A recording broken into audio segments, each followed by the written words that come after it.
Okay. So good morning everyone. So first of all, let me know whether audio and video everything clear.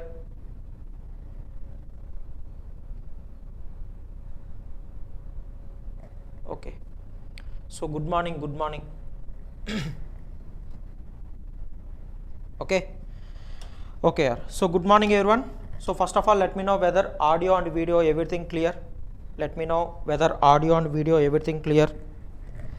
So if it is not clear, please let me know through chat box here, right?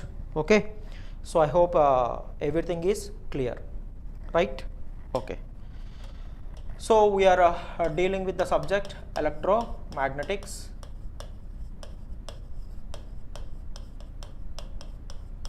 And the topic that we are dealing is nothing but transmission lines.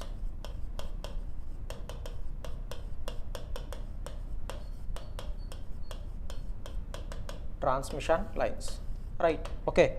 So in transmission lines, we have studied the basic concepts here. We have studied the basic concepts of transmission lines. So that is transit time effects. So we have studied transit time effects. Sorry. Next, we have studied distributive nature along the transmission line. So next we have seen distributive nature on the transmission line. Okay.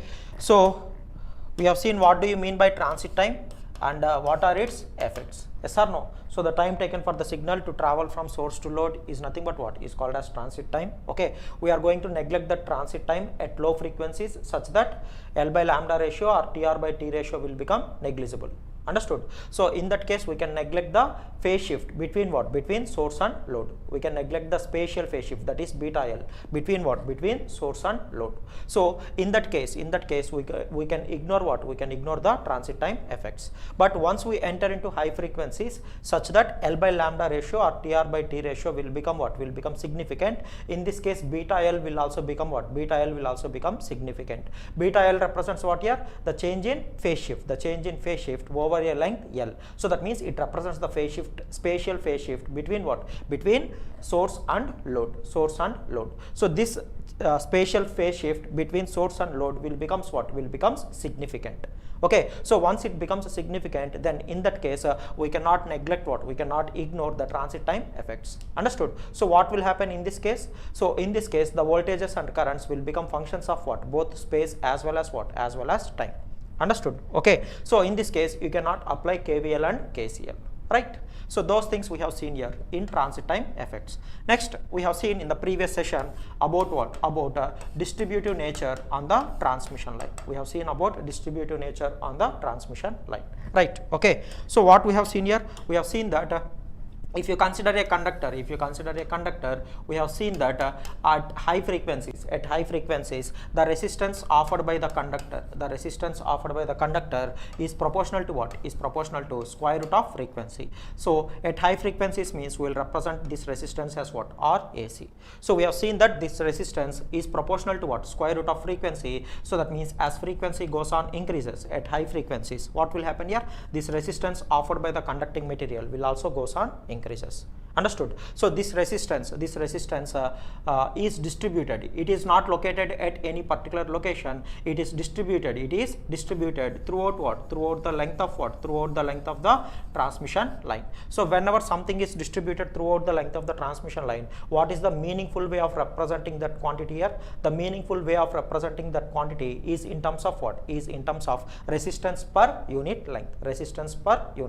Yes or no? Okay. So R, the resistance of the transmission line, how you can represent here? You can represent with R, where R, the units of R is nothing but what? Ohm per meter. So this represents the resistance per what? Resistance per unit length. So for distributive parameters, we are going to measure resistance, inductance, capacitance and conductance in terms of what? In terms of per unit length. Understood? Okay. So why we are measuring like that? Why we are considering ohm per meter or henry per meter or mho per meter or farad per meter, like that. Why we are measuring like that, I have given the reason also, right? Okay, yaar. So funny, good morning. Deepak, good morning, right? Okay, yaar. So next we have seen whenever you consider a transmission line, so here you are having load and here you are having source, right? Okay, so whenever you apply a time varying signal at the input, what will happen here? Here there flows what? There flows a current, which is also going to vary with respect to what? Which is also going to vary with respect to time. Now let us assume I have told that this current, let us assume this current is increasing with respect to time. Understood? So if the current is increasing with respect to time, see, this current is flowing in which direction? In clockwise direction. If the current is flowing in clockwise direction, it is going to produce the B field into the board like this. So this B field is going to penetrate through this loop, So we have assumed that, let us assume the current is increasing with respect to time. Then what will happen here? The magnetic field that is penetrating into this loop will also increases with respect to time. Understood? So that means the number of magnetic field lines that are penetrating through this loop are increasing with respect to time. That means the magnetic flux through this loop is increasing with respect to time. So whenever there is a change in magnetic flux from Faraday's law, we know that there induces an EMF around this closed loop, and that induced EMF is going to drive what? Is going to drive the induced current. Yes or no? Okay. So in order to determine the direction of the induced current, we will take the help of what? We will take the help of Lenz's law. Understood? Okay. So what we have studied here in Lenz's law?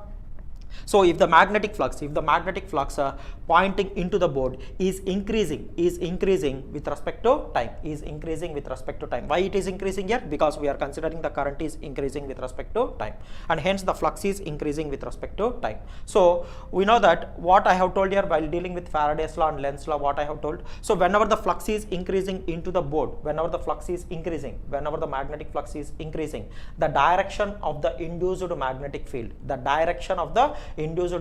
field, must be exactly opposite to the direction of what? To the direction of actual magnetic field. Now here actual magnetic field is pointing into the board. That means induced magnetic field has to point out of the board. Yes or no? So the induced magnetic field in this case is going to point out of the board. Actual magnetic field is pointing into the board. This is B actual, right? Okay. So since I of t is increasing, we considered B of t is also increasing. So whenever the flux is increasing, the induced magnetic field direction must be exactly opposite to what? Must be exactly opposite to actual magnetic field direction.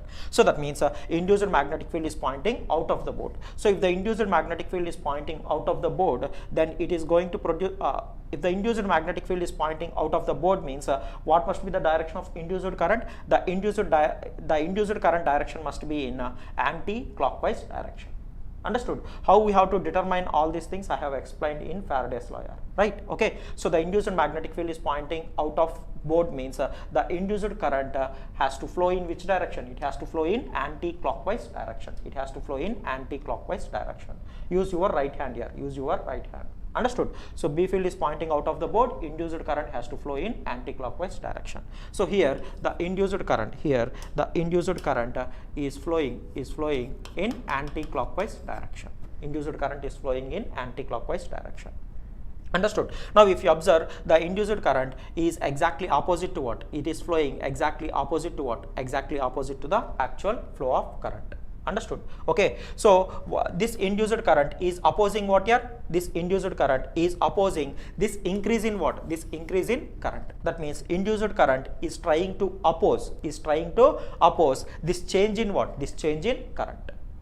So opposition to the change in currents is the property of what? Is the property of inductor. Yes or no? So that means this total loop is offering what here? Is offering an inductance. See, if the current is not varying with respect to time, then there will be no change in magnetic flux. If there is no change in magnetic flux, there will be no induced EMF. In that case, there will be no induced current. Yes or no? In that case, there will be no opposition to the current, because the current is not changing with respect to time. Understood? Okay, but if the current is changing with respect to time, then there will be change in magnetic flux, and hence there will be induced EMF, and hence there will be induced current, and the induced current will always opposes what? Will always opposes the change in current, the change in current. Understood? Okay, okay, yeah. So opposition to the change in current is the property of what? Is the property of an inductor. So that means this total loop is offering what? Is offering an inductance, is offering an inductance. So that means here the inductance throughout this transmission line, the inductance is distributed throughout what? Throughout the length of what? Throughout the length of this transmission line. Understood? So the symbol for inductance will represent with L, and what are its units here? We always represent in terms of what? Per unit length. Henry per what? Henry per meter. Henry per meter. So this inductance is also distributed throughout what? Throughout the length of what? Throughout the length of the transmission line. Throughout the length of the transmission line. Right? Okay. So next we have seen that whenever you are having two conductors of the transmission line, we know that we are going to connect some source here. Okay, so that means we are going to create some potential difference between this line and this line. So these two conductors are going to maintain at what? Are going to maintain at two different potentials. So let us assume it is at V1 at this location, and at this location let us say it is at V2. So let us assume V1 is greater than V2. Then in this case the electric field is going to point, we know that the electric field will always point from higher potential to lower potential. So that means it is going to point in downward direction like this. Understood? Now if you consider this medium is not a perfect dielectric. If this medium is not a perfect dielectric, is not a perfect dielectric, so which means sigma is not equal to what? Sigma is not equal to 0. Sigma is not equal to 0. So in this case what will happen here? So whenever there is an electric field, and if the medium is not perfect dielectric, that means sigma is not equal to 0. That means this medium is having some conducting nature. So whenever the medium is having some conducting nature, we can see what? We can see some free charge carriers. Some free charge carriers will be available in this medium. Understood? See, if the conducting nature of the medium is not equal to 0 means in that medium some free charge carriers are available. Understood? Okay. So whenever some free charge carriers are available in this medium, and if you are having an electric field, then what will happen? That free charge carriers will respond to this electric field or not? Yes or no? So will respond to this electric field, and they are going to produce what? They are going to produce conduction currents. Yes or no? Okay. So here in this medium, in this dielectric medium, it is not a perfect dielectric medium. So in this medium you are going to have what? You are going to have some conduction currents. So conduction current will be not equal to 0. Understood? But here we are having both dielectric nature as well as what? As well as conducting nature. Right? Okay. But here in general the dielectric nature of the medium will be dominant over what? Over the conducting nature of the medium, and hence this JC, this conduction currents will be very small here. It is negligible.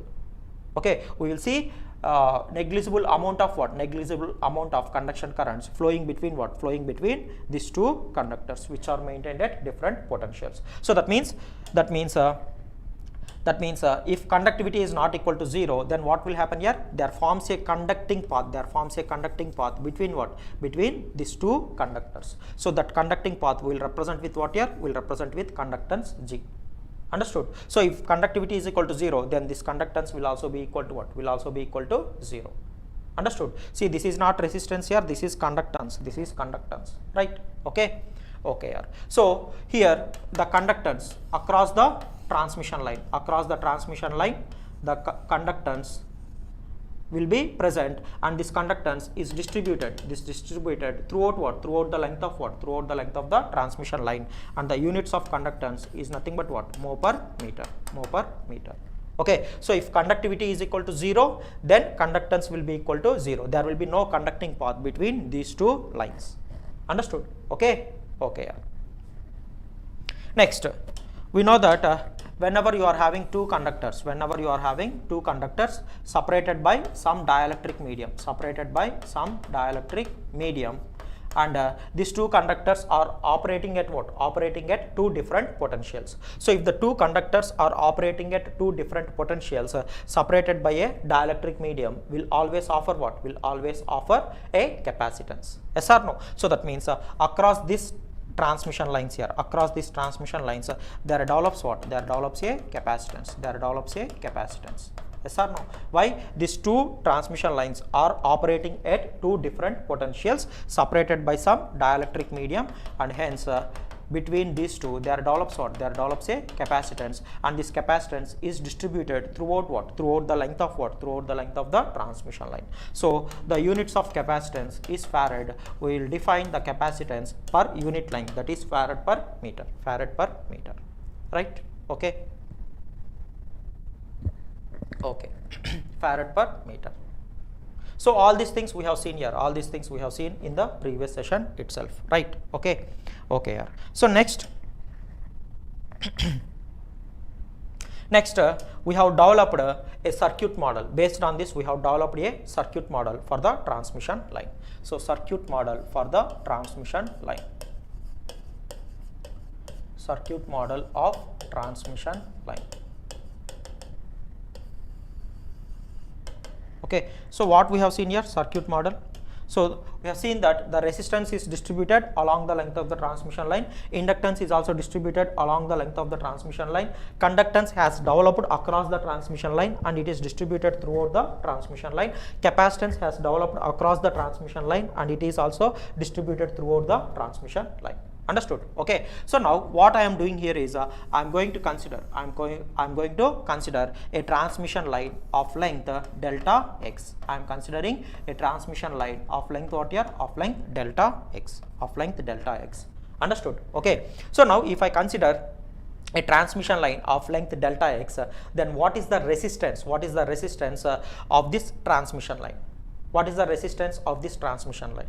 See, the length of the transmission line is delta x. Then what is the overall resistance offered by this transmission line? Is nothing but what? See, we know R is nothing but what? R is nothing but resistance per what? Resistance per unit length. Resistance per unit length. So we know the resistance per unit length. Then what is the resistance offered by this total length of the transmission line? Is nothing but what? R into delta x. Yes or no? Okay. So here I am representing R into what? R into delta x. R into delta x. You have to remember that this resistance is not located at this particular location. This is the resistance that is distributed throughout the length of what? Throughout the length of transmission line. That's what you have to remember. Understood? Okay. So this R delta x is not the resistance that is located only at this location. This is the resistance that is distributed throughout what? Throughout the length of what? Throughout the length of the transmission line. Understood? Okay. So the overall resistance we are representing in this manner, R into delta x. Next, what is the overall inductance of the transmission line here? What is the overall inductance? So inductance is L Henry per what? Henry per meter. L Henry per meter. What is the total inductance offered by this total transmission line? Is nothing but what? Is nothing but L into what? L into delta x. L into delta x. Understood? Okay. Okay. Yeah. So next, similarly, what is the capacitance here? Capacitance, farad per what? Farad per meter. So what is the total capacitance that is present along what? Throughout this length of what? Throughout this length of transmission line. So that is nothing but what? That is nothing but C into what? C into delta x. C into delta x. So similarly we can represent the conductance that is distributed throughout the length of the transmission line as what? Z into what? Z into delta x. Z into delta x. Understood? Okay. So these are the parameters R delta x, L delta x, C delta x, Z delta x are the parameters that are distributed throughout what? Throughout the length of the transmission line. Understood? So that's why I have told in the previous session we can not only we can represent not only in this model here, we can represent the same thing like this also. So here I will represent R delta x by 2, and here I will represent L delta x by 2, and here I will represent C delta x by 2. Okay. So I can represent in any manner here. So I can represent here C delta x by 2, and here I can represent Z delta x by 2, right? Okay. Next. What I am saying here is, okay, So you can represent in this manner also here. You can represent in any manner here. You can represent any manner. So here I have represented R delta x by 2. Here I have represented L delta x by 2. And again here I can represent what? I can represent remaining R delta x by 2. And here I can represent L delta x by 2. Understood? So similarly from here to here I can represent C delta x by 2. And from here to here I can represent another C delta x by 2, and from here to here I can represent Z delta x, or if I want I can represent Z delta x by 2 here, and here I can represent Z delta x by 2. Understood? Okay. Why means these are not the parameters that are present at this location here, at a particular location. These are the parameters that are distributed throughout the length of the transmission line. So that means we can represent or we can develop the circuit model in any manner, Understood? Okay. Okay. So but always we will choose the simplest one. We will choose the simplest one. We don't want to complicate this thing. So we will choose always the simplest model. Understood? Okay. Okay. Okay. So now see here. Yes. Okay, fine. Next, see here. Okay, so let us consider this location. This location is x. This location will become what here? This location will become x plus what? X plus delta x. So this location is x, and this location is what? X plus delta x. So the voltage, I am applying a voltage at this location is V of x I can represent, and the voltage at this location I can represent it as what? V of x plus what? X plus delta x. X plus delta x. Now here the current flowing here is, I can represent it as I of x, and the current that is leaving here I can represent it as what? I of what? I of x plus delta x. I of x plus delta x. So here you are connecting some load, and here you are connecting the source, right? Okay. Okay. Okay. So now for this circuit here, so this is the circuit model of the transmission line. Now for this circuit model, can I apply KVL and KCL here? Can I apply KVL and KCL? So can I apply KVL and KCL to this circuit? Can I apply KVL and KCL to this circuit? Tell me.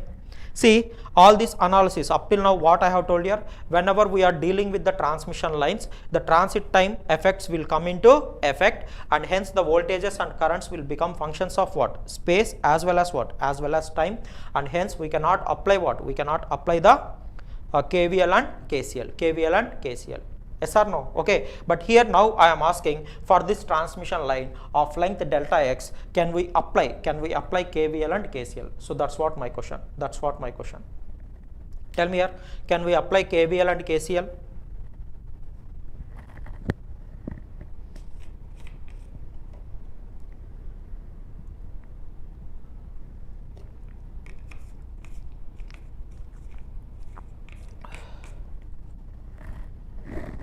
Whenever voltages and currents becomes functions of space, okay, so then we cannot apply what? Then we cannot apply KVL and KCL.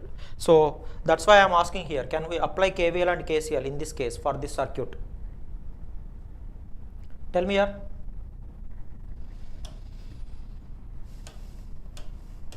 So you cannot apply what? You cannot apply KVL and KCL. You cannot apply KVL and KCL.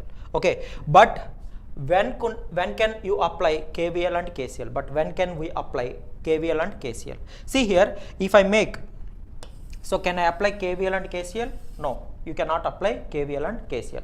But you can apply KVL and KCL under one condition. But you can apply KVL and KCL under one condition. So what is that condition here? What is that condition? Tell me. Okay, under one condition we can apply KVL and KCL. Tell me what is that condition? See, why we are not able to apply KVL and KCL? Because there exists a spatial phase shift. There exists a spatial phase shift between what? Between source and load. So whenever there exists a spatial phase shift, a significant spatial phase shift between source and load, then in that case voltages and currents will become a functions of what? Functions of length. In that case we cannot apply what? We cannot apply KVL and KCL. Yes or no? Okay, but here under what condition you can apply KVL and KCL? Tell me. If you are having a significant phase shift between source and load, you cannot apply KVL and KCL. So under what condition you can apply KVL and KCL? Tell me. See here, if I make this delta x tends to 0 here, if I make this delta x tends to 0, understood? So that means the source and load are almost at what? Are almost at the same point. If source and load are almost at the same point, then there will be no what? Then there will be no significant spatial phase shift between what? Between source and load. Yes or no? So under that condition, you can happily apply what? KVL and KCL. Right? Okay. No. What I am saying here is under what condition you can apply KVL and KCL. So under what condition here? If you make delta x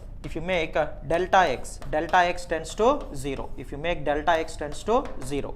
So if you make delta x tends to 0, then source and load will be almost at what? Almost at the same location. Will be almost at the same location. If source and load is almost at the same location, then we can neglect what? You can neglect the spatial phase shift between what? Between source and load. Understood? So once you neglect the spatial phase shift between source and load, then you can happily apply what? Then you can happily apply KVL and KCL. Understood? Okay. Okay. So why we are not able to apply KVL and KCL in general? Because of the significant spatial phase shift between source and load. Understood? Now here if I make delta x tends to 0, if I make this delta x tends to 0, that means the length of the transmission line, I am considering it as almost 0. Okay, so that means in this case the source and load are at what? Almost at the same location. So in this case I can neglect what? I can neglect the spatial phase shift between what? Between source and load. Understood? Okay. Okay.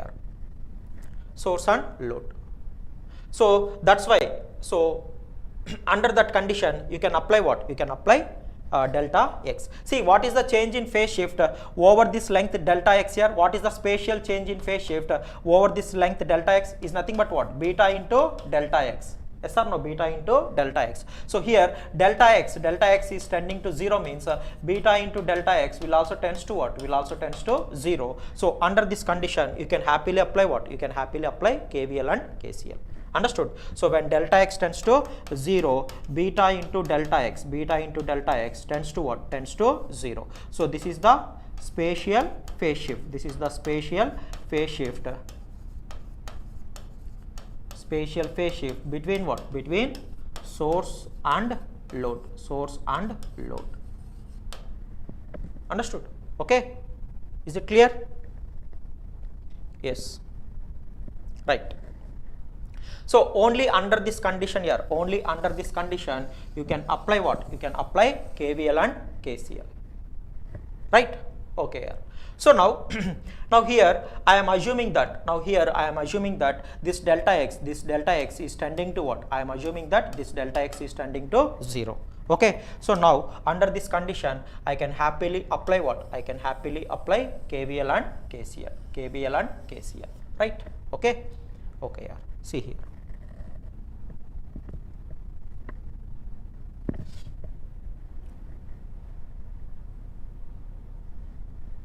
So I am considering delta x tends to 0. So that's why I am applying KVL and KCL now. Okay. So now first apply KVL here. KVL around this loop. So what is KVL here? The voltage here. So V of x is equal to what? V of x is equal to the voltage drop across this what? Across this impedance.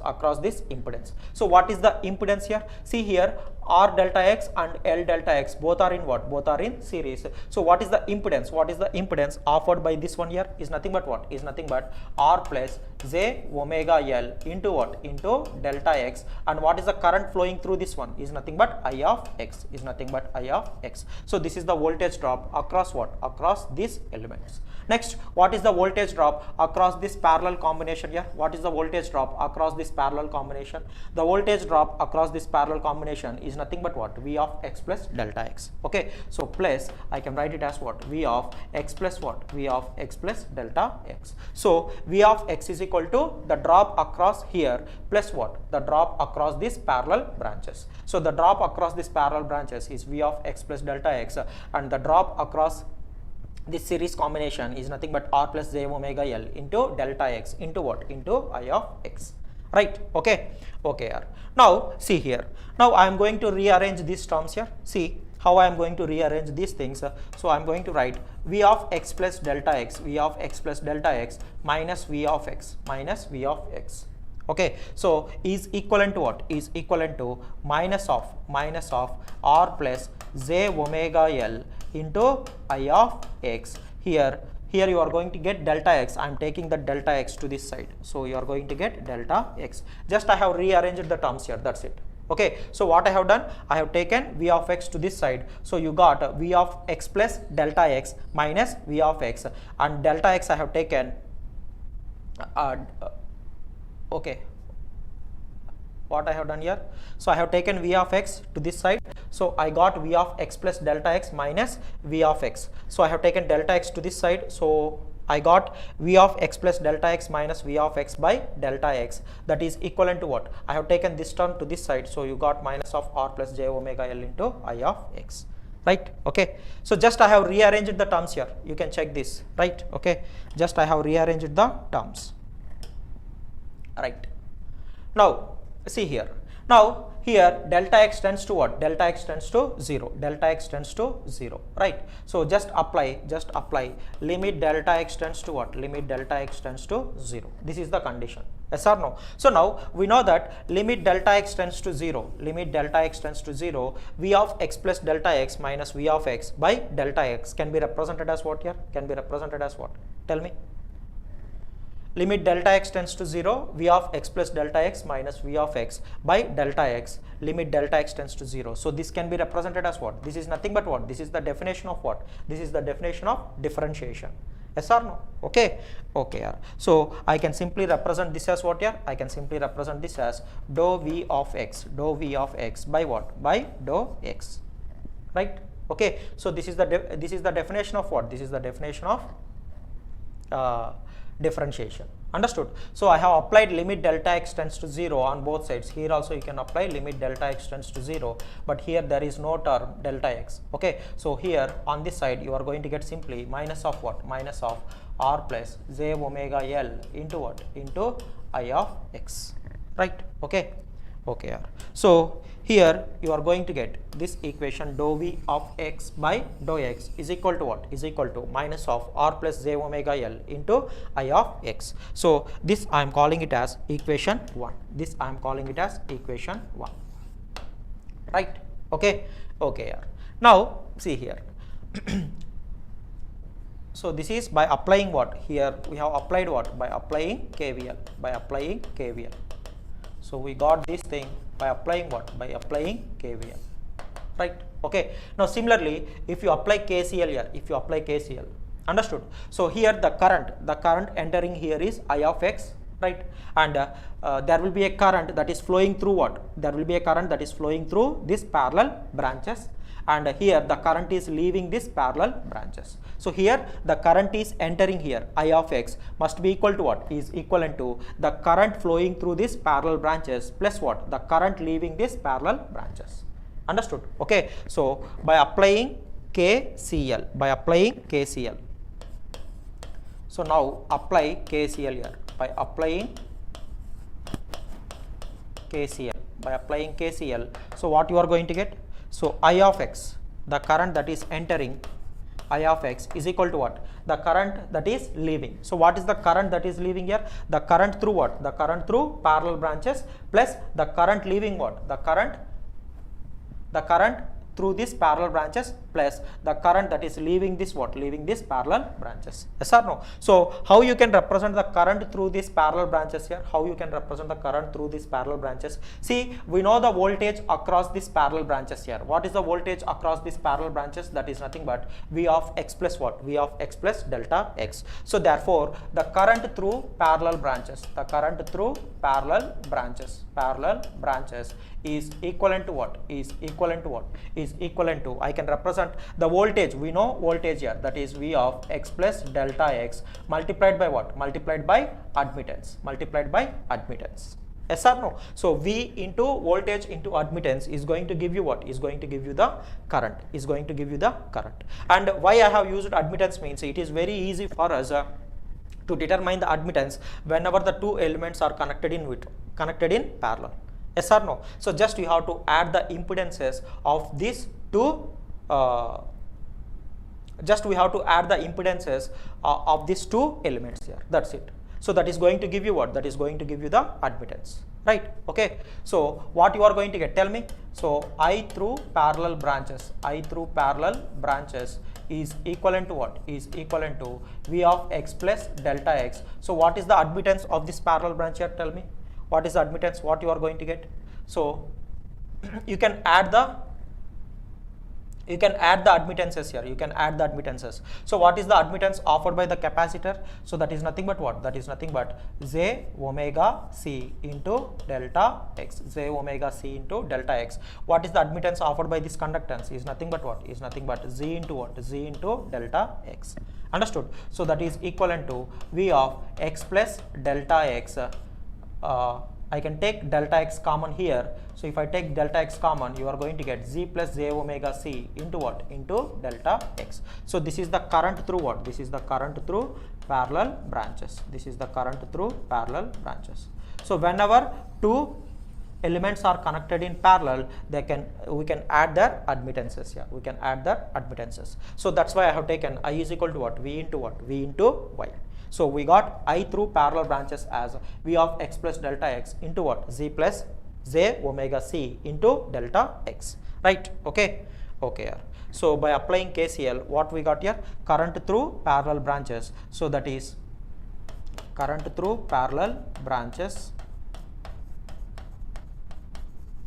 plus what? Plus I of what? Plus I of x plus delta x. So what is the current through parallel branches? What we got here? What we got?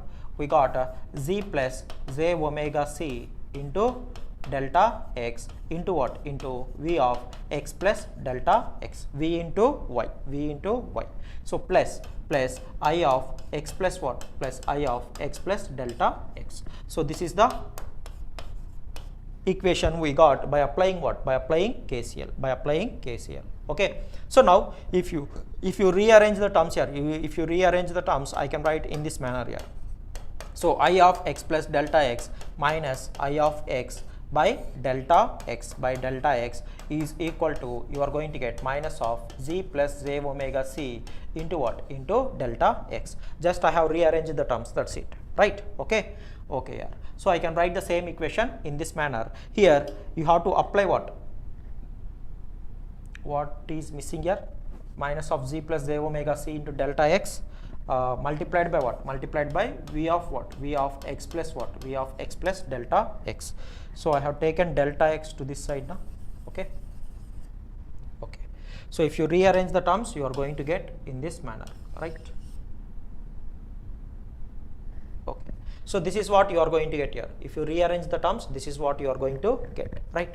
So minus of z plus j omega c into what? Into V of x plus delta x. V of x plus delta x. Okay. So now we know that limit delta x, here delta x is tending to what? Tending to 0. So if I make limit delta x tends to 0, if I make limit delta x tends to 0, so if I apply limit delta x tends to 0 on both sides, then this represents what here? This represents what?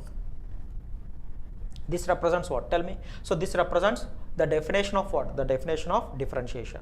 Understood? So I can represent this one as what here? I can represent this one as dou I of x. I can represent this one as dou I of x by what? By dou x is equivalent to what? Is equivalent to minus of z plus j omega c. Z plus j omega c. Now here put delta x is equal to 0. Put here delta x is equal to 0. Then what you are going to get? You are going to get simply v of x.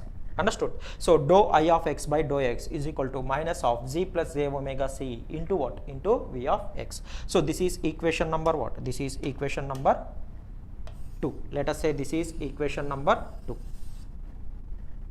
Right? Okay. So this is equation number 2. This is equation number 2. Right? Yes. So I hope all these things are crystal clear here. I hope all these things are crystal clear. So we are having equation 1. So we got equation 1 by applying KVL. So that is dou v of x by dou x is equal to minus of r plus j omega l into I of x. So this is equation 1 we got. Right? Okay.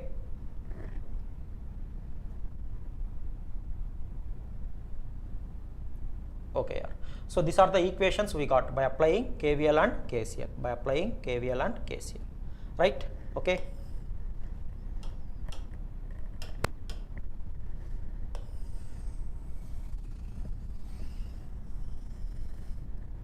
Okay. Okay. See, we know that voltages and currents here, voltages and currents on the transmission lines are functions of what? Are functions of both space as well as what? As well as time. Here we are considering the variable as x, so I am considering it as x. So the voltages and currents must be functions of what? Must be functions of both space as well as what? Must be functions of both space as well as time. Understood? So, and I have already told that whatever the fields that we are going to consider, and whatever the signals that we are going to consider, so all the signals and all the fields are what? Are time harmonic in nature. So time harmonic means what here? The fields or signals are going to vary with respect to what? With respect to time sinusoidally. Right? Okay. So if the fields are signals varying sinusoidally with respect to time, then we call them as what here? Time harmonic fields or time harmonic signals. Okay. So throughout our subject, we are going to deal with what? We are going to deal with time harmonic fields and time harmonic signals. Understood? Okay. So how to represent the time harmonic signal here? See here, v of x comma t is equivalent to v of x into what? See, with respect to time, how they are going to vary? They are going to vary with respect to time sinusoidally. So that means we can represent it as what? We can represent it as e power j omega t. Understood? Okay. And I of x comma t, I can represent it as what? I of x into what? Into e power j omega t. So these are the solutions. These are the complete solutions of what? These are the complete solutions of voltages and currents. Voltages and currents on the transmission line. Okay. So with respect to time, they are going to vary what? They are going to vary sinusoidally. So that's why we always represent the time variation with what? With e power j omega t. Understood? Okay. So why means these are nothing but what? These are nothing but time harmonic signals. These are nothing but time harmonic voltage and current signals. Right? Okay. So if the signals are varying with respect to time sinusoidally, then we call them as what? Time harmonic.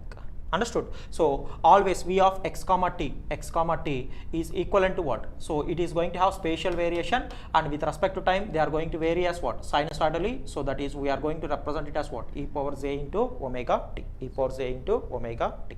Okay. So these are the complete solutions here. These are the complete solutions of voltages and currents on the transmission line.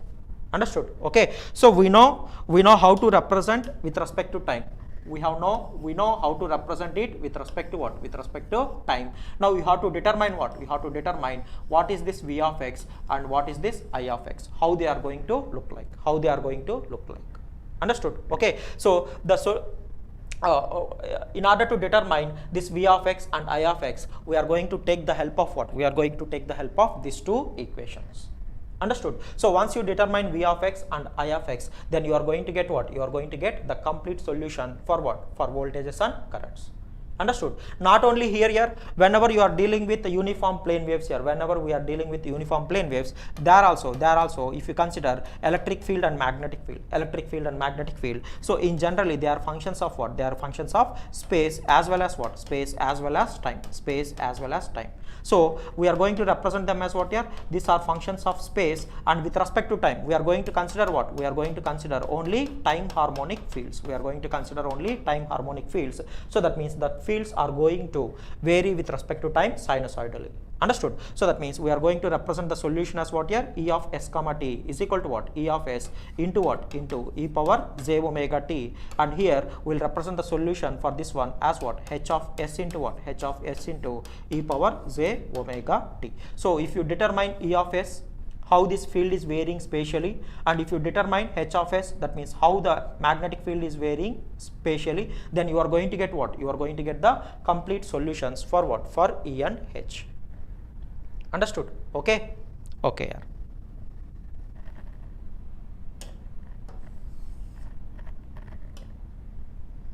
Right. Okay.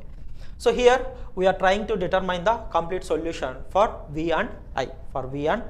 So with respect to time, they are going to vary sinusoidally. So with respect to x, that means spatially you have to determine how V of x will be and how I of x will be. So that we can determine with the help of what? With the help of these two equations. Right? Okay. So now if you consider this equation here, now if I differentiate this equation with respect to what? With respect to x. So then what you are going to get here? If I differentiate this equation with respect to x, we are going to get what? We are going to get dou square V of x by what? By dou x square.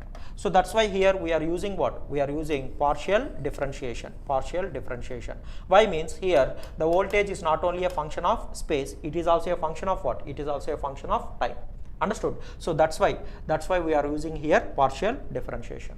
Understood? Okay. So if the function is depending upon more than one variable, then you have to use what? Partial differentiation. So if you differentiate on both sides with respect to x, then what you are going to get? Dou square V of x by dou x square is equal to what? Is equal to minus of what? Minus of r plus j omega l, into what? Into dou I of x by what? Dou I of x by dou x. Understood? Okay. See, if you are having any doubts, please ask me here. So otherwise we will continue. Right? Okay. So this is what we got, and now here dou I by dou x here. Here we got dou I by dou x. See, from equation 2 we know dou I by dou x is equal to what? Minus of z plus j omega c into V of x. Okay, so just substitute here minus of z plus j omega c into what? Into V of x. So if you substitute this one, what you are going to get? Here you are having minus, and here you are having minus into minus will become plus. Right? Okay. So if minus into minus will become plus, so then what you are going to get? Tell me. So you are going to get here r plus j omega l into what? Into z plus j omega c into what? Into V of x. So this is dou square V of x by what? Dou square V of x by dou x square. Understood? Okay. So this r plus j omega l into z plus j omega c, we will replace it with what here? We will replace with a constant square, that is gamma square. We will replace this r plus j omega l into z plus j omega c with what? With gamma square. So we will see what is this gamma and all, right? Okay. So from here we can say gamma is equal to what? So r plus j omega l into z plus j omega c, we are replacing with gamma square. So where gamma is equal to what? Gamma will become what? Gamma will become equal to what? Square root of r plus j omega l into what? Into z plus j omega c. Understood? Okay. gamma is equal to square root of r plus j omega L into z plus j omega c.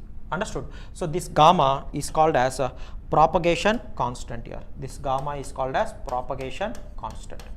So we will see this one here. We will see this one. What do you mean by this propagation constant and all, right? Okay. Okay. So once we get the solution, then we will see see about gamma, right? Okay. So therefore here we got here dou square v by dou x square. Dou square v by dou x square is equal to what? Is equal to gamma square into what? Gamma square into v. So this is the equation we got. This is the equation we got. So this is the second order differential equation. Understood? Okay. Now similarly here, if you consider equation 2, similarly if you consider equation 2 and if you differentiate equation 2 with respect to x on both sides, then what you are going to get? You are going to get dou square I by dou x square is equal to what? Is equal to minus of z plus j omega c into what? Into dou v by what? Dou v by dou x. So in place of dou v by dou x, you can replace with what? You can replace in place of dou v by dou x, you can replace with what? Minus of r plus j omega L into what? Into I of x. So if you do this, what you are going to get here? You are going to get dou square I by dou x square is equal to, here minus into minus will become plus. So you are going to get here also r plus j omega L into what? Into z plus j omega c into what? Into I of x, where this r plus j omega L into z plus j omega c we can replace with what? We can replace with gamma square, some constant square, that is gamma square. Okay. So similarly, so that means similarly in the same manner we are going to get the second order differential equation in terms of what? In terms of current. So that is dou square I by what? Dou square I by dou x square is equal to what? Is equal to gamma square into what? Gamma square into I. Understood? Okay. So these are the two differential equations, second order differential equations we got here. Understood? So if you solve this one here, if you solve this one or this one, okay, the solution is going to be what? Same. So if you determine this one, then you are going to get what? You are going to get the solution for v of x. So once you determine v of x, then you can easily determine what? In the same manner you can determine I of x also. So once you know v of x and I of x, then you are going to get what? Then just substitute in this solution, then you are going to get what? You are going to get the complete solution for what? For v and I, right? Okay. Okay. Okay. So now see here how we can get the solution, of this differential equation, of this second order differential equation. So we will determine the solution of this second order differential equation, that is dou square v of x by dou x square is equal to what? Gamma square into v of x. So every time I don't write v of x like that here, you have to understand. Okay. So now see here, now here this is some function which is a function of x. Understood? Okay. So now whenever you are differentiating this function here, you are getting again what? You are getting here again the same function, right? So you are taking this function and you are differentiating this function twice.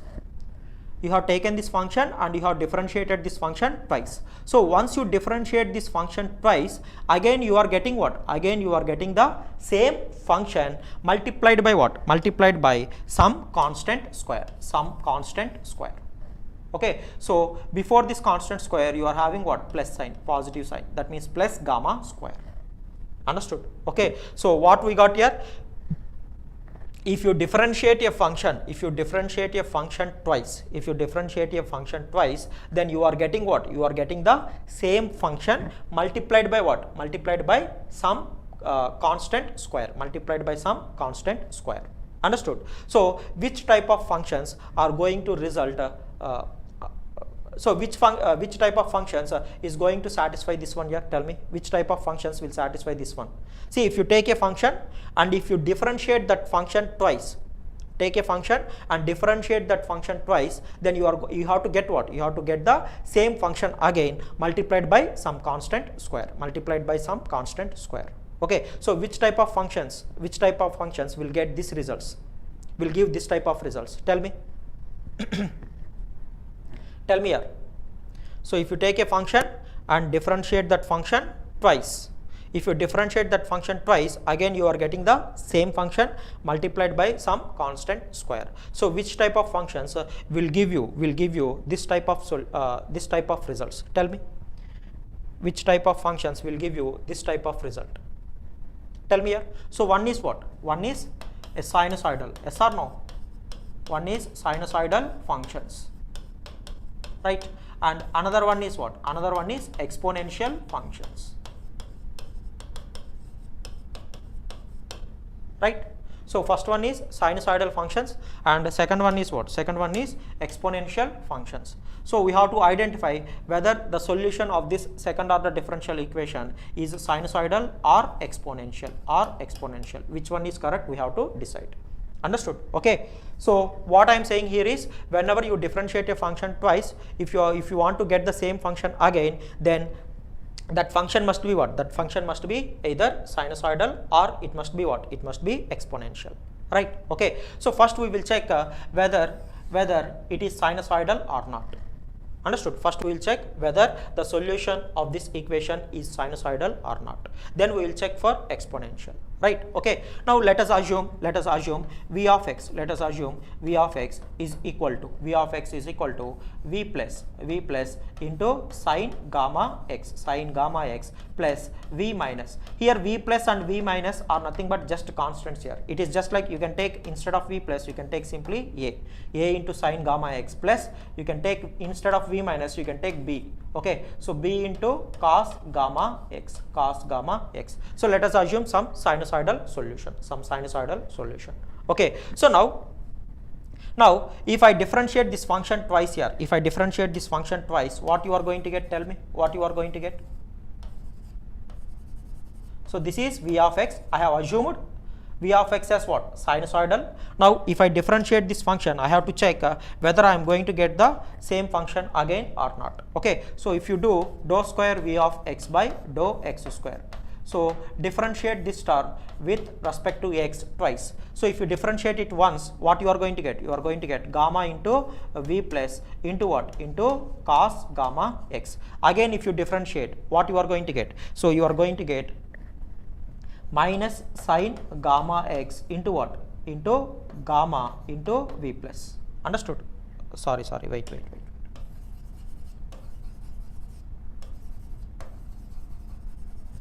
See, if you differentiate it twice, what you are going to get? First time you are going to get gamma into v plus sine cos gamma x. So if you differentiate this again, what you are going to get here? You are going to get minus gamma square into v plus into what? Into sine gamma x. Understood? Okay. So you are going to get minus gamma square v plus sine gamma x. So you will get minus gamma square v plus into sine gamma x. So similarly, if you differentiate this function twice here, if you differentiate this term twice, okay, what you are going to get? You are going to get, you can check here, you are going to get what? Minus gamma square into v minus cos gamma x. So this is what you are going to get here. If you differentiate once, you are going to get minus gamma v minus sine gamma x, and again if you differentiate, you are going to get minus gamma square v minus cos gamma x. Okay, so here you can take what? You can take minus gamma square common, then you are going to get what? V plus sine gamma x plus what? Plus v minus cos gamma x. Understood? So this is dou square v of what? Dou square v of x by dou x square. Understood? See here, what we are getting here? So v plus sine gamma x plus v minus cos gamma x is nothing but what? Is nothing but v of x. So we are getting the same function. But here this function is multiplied what? Is multiplied with what? Is multiplied with minus gamma square. It is getting multiplied with minus gamma square. But here it has to be multiplied with what? Here it has to be multiplied with plus gamma square. So that means this is not the solution. For this second order differential equation. Yes or no? See, if you differentiate this function twice, we are getting the same function again, but it is multiplied by minus gamma square. It is not multiplied by plus gamma square. Understood? So that means this solution is what? This solution is wrong. So sinusoidal solution is wrong. So that means what is only one thing that is left out here? Exponential function. Exponential function. So that means definitely the solution of the second order differential equation must be what? Must be an exponential function. Must be an exponential function. Right? Okay. Okay. So now see here. Now let us check exponential solution. Let us assume v of x is equal to what? Is equal to v plus into e power minus gamma x plus v minus into e power gamma x. Let us check an exponential solution. Understood? Okay. Okay. So now see here.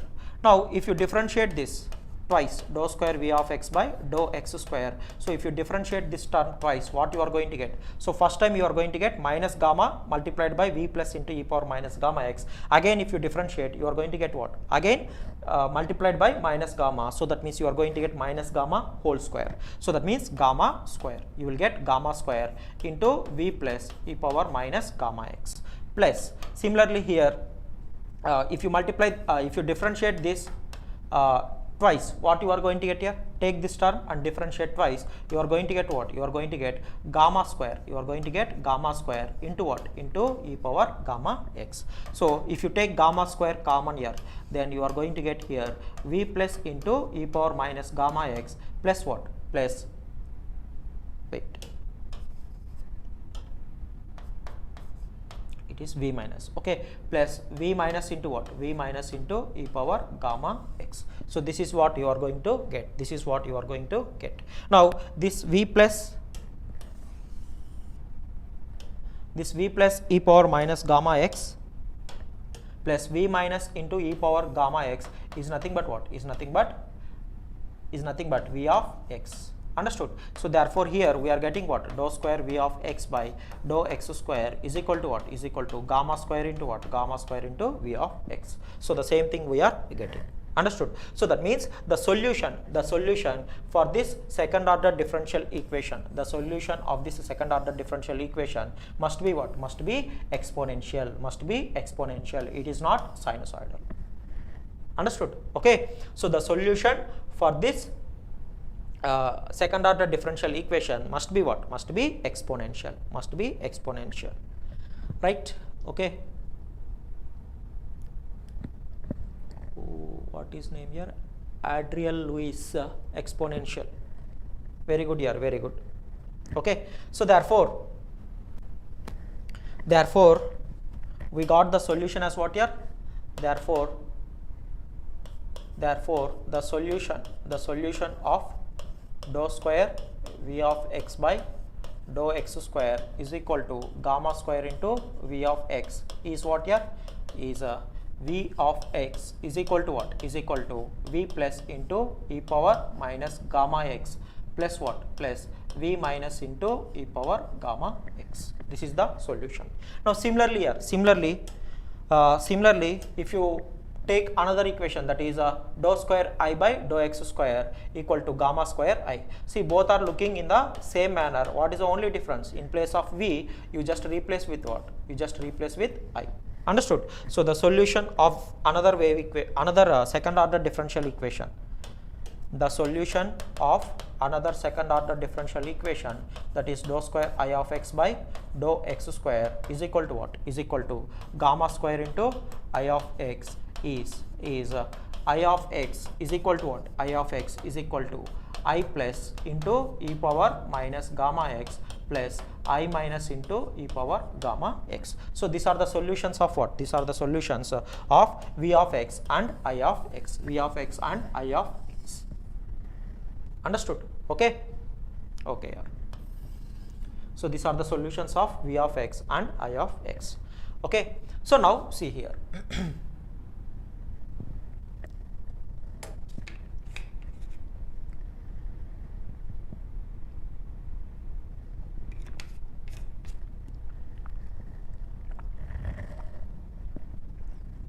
Okay, so now what is What is the complete solution of voltages and currents here on the transmission line? Tell me, what are the complete solutions of voltages and currents?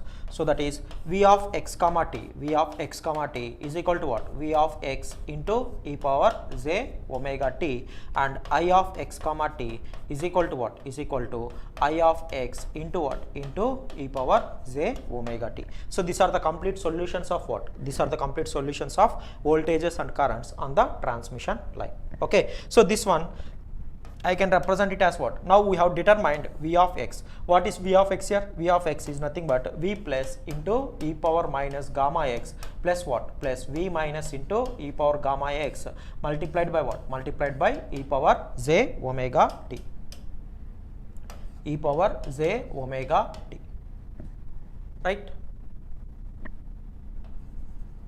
Right. Now the solution, the complete solution here is nothing but what? Is nothing but I plus into e power minus gamma x plus what? Plus I minus into e power gamma x into what? Into e power j omega t. So these are the complete solutions here. These are the complete solutions of voltages and currents. These are the complete solutions of voltages and currents on the transmission line. So the voltages and currents on the transmission line are functions of what? Are functions of both space and what? Both space and time. Both space and time. So these are the complete solutions. These are the complete solutions of voltages and currents on the transmission line. Right? Okay. Okay.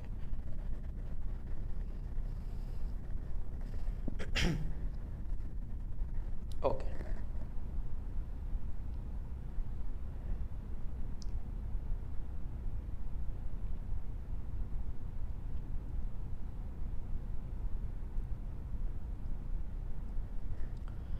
Okay, so we have derived the complete solutions of voltages and currents on the transmission line.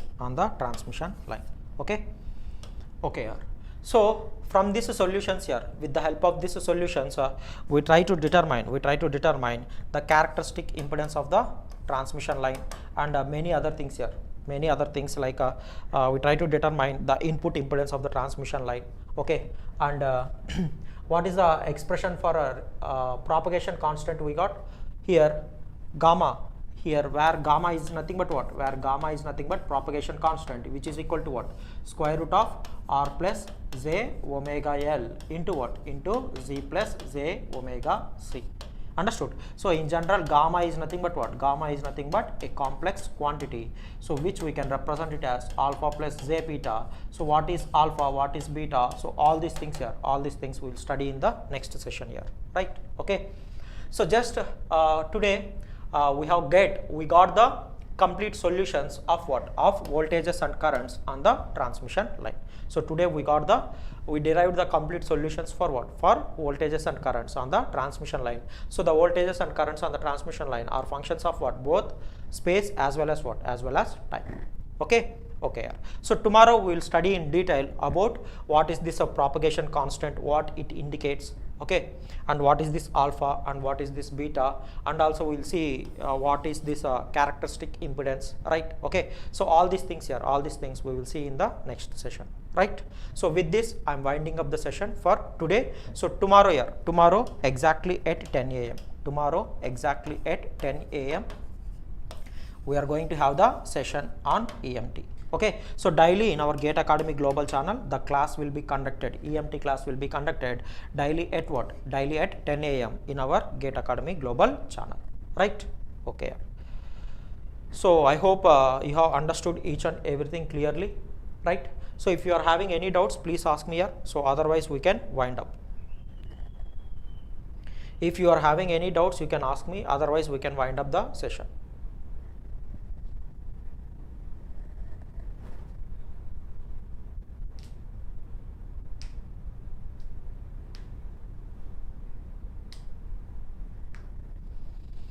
Okay, I hope you don't have any doubts, right? Okay.